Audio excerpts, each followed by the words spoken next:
Bonjour, bonsoir, mesdames, messieurs. Bonjour selon votre position et selon l'heure qui fait chez vous. Je voudrais prendre la parole aujourd'hui à propos de la sanction prise par le gouvernement français contre ma sœur Nathalie Yamb.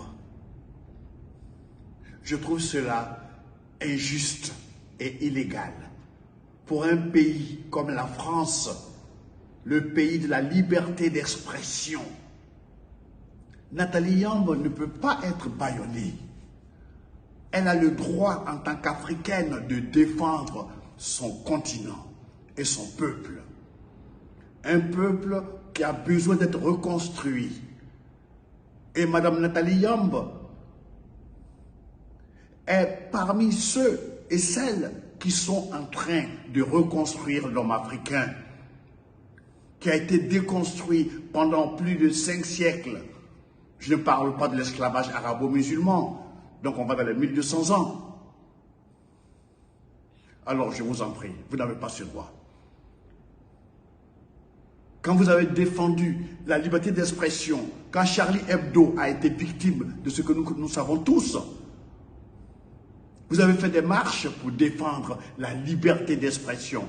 Alors pourquoi Nathalie Yamb n'a pas le droit de défendre son peuple, aider son peuple à reprendre confiance en lui, à se relever, avoir un peu de dignité, interpeller nos chefs d'État pour qu'ils lèvent la tête, même s'ils sont victimes de votre chantage. Écoutez, qu'est-ce qu'elle a dit à propos du Mali? Mais elle a raison de dire que le Mali a le droit de choisir ses amis. Ce n'est pas à la France de dicter aux pays africains francophones ceux qui doivent fréquenter ou pas. Vos histoires avec la Russie ne nous regardent pas. On n'est pas obligé de vous emboîter le pas. Ok? Le Mali est un pays africain. Et Nathalie Yamb, elle parle du Mali. Même quand elle critique M. Alassane Ouattara, c'est son droit en tant qu'Africaine de parler à son frère africain. Même quand elle critique M. Macky Sall, c'est son frère Macky Sall. Elle a le droit de critiquer.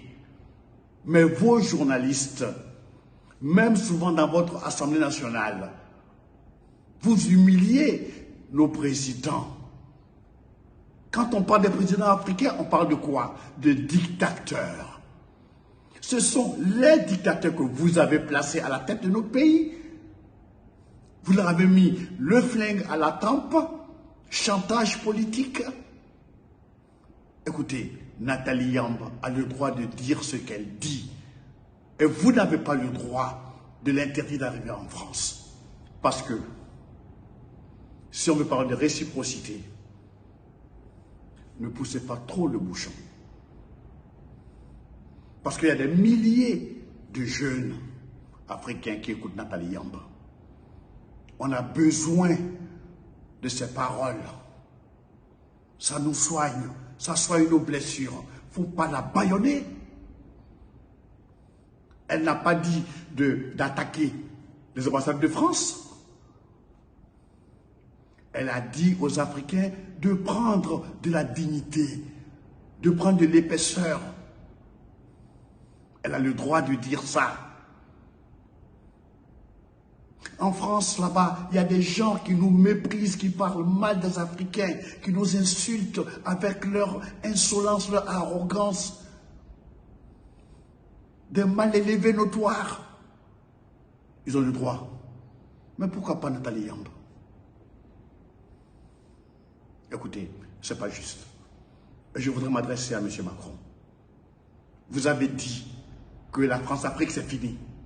Mais c'est quoi cette histoire de bâillonner Nathalie Yamb? C'est pire que la France-Afrique. Alors, ressaisissez-vous. Ressaisissons-nous.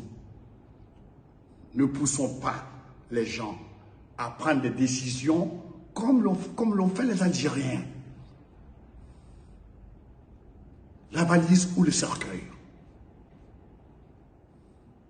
Et Nathalie Yamb est pour nous un calmant qui nous aide à nous reconstruire. L'Afrique en a besoin. Cet esclavage économique, cet esclavage tout court, n'a que trop duré. Il faut que ça cesse. Alors, M. Macron, s'il vous plaît, corrigez le tir, je vous en prie. Merci. Je suis Alpha Blondy.